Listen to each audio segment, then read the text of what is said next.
বন্ধুরা, বাইরের মানুষের দরকার নেই ক্ষতি করার জন্য, নিজের মানুষই ক্ষতি করার জন্য যথেষ্ট আছে।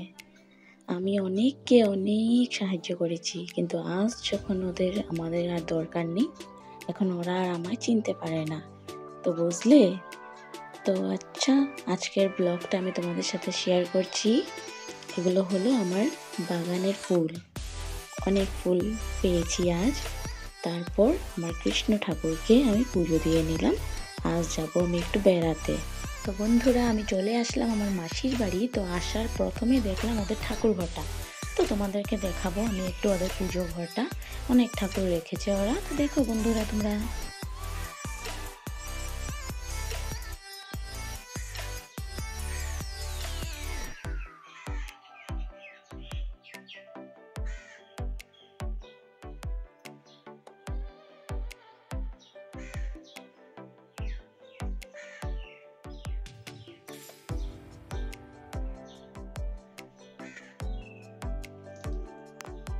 তো কেমন লেগেছে বন্ধুরা?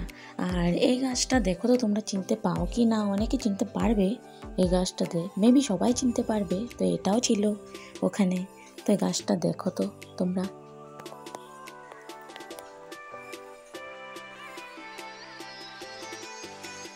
এগুলো কি বলো তো?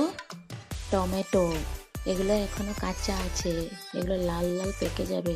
ঠিক আছে, তো এবার চলো আমরা কিচেনের দিকে যাই। কি লাঞ্চের আইটেম করছে দেখবো। তো এখানে করছে মাছগুলোকে এনে বের করে রেখেছে। এবার মাছগুলোকে ভালো মতন ধুয়ে নিয়েছে। ধুয়ে নিয়ে এগুলোকে নুন হলুদ মেখে রেডি করে নিল। তো এবারে দেখো আমার মাসি এখানে রান্না করে স্টার্ট করে দিল। কি করছে ও? মাছ ভাজা করছে, আর একদিকে ভাত বসিয়ে দিয়েছে।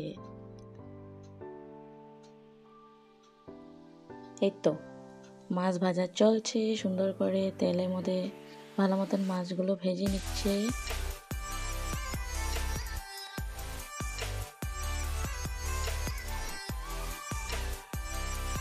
সবজি কাটাকাটি হয়ে গেছে।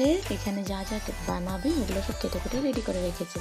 তো দেখো, টমেটো পেঁয়াজ কেটে দিয়েছে, এটা মাছের জন্য করেছে। কুমড়ো কেটে রেখেছে, এটাকে ফ্রাই করবে। এখানে টমেটো কেটে রেখে দিয়েছে, কিছুটা গাছে আর কিছুটা কিনা।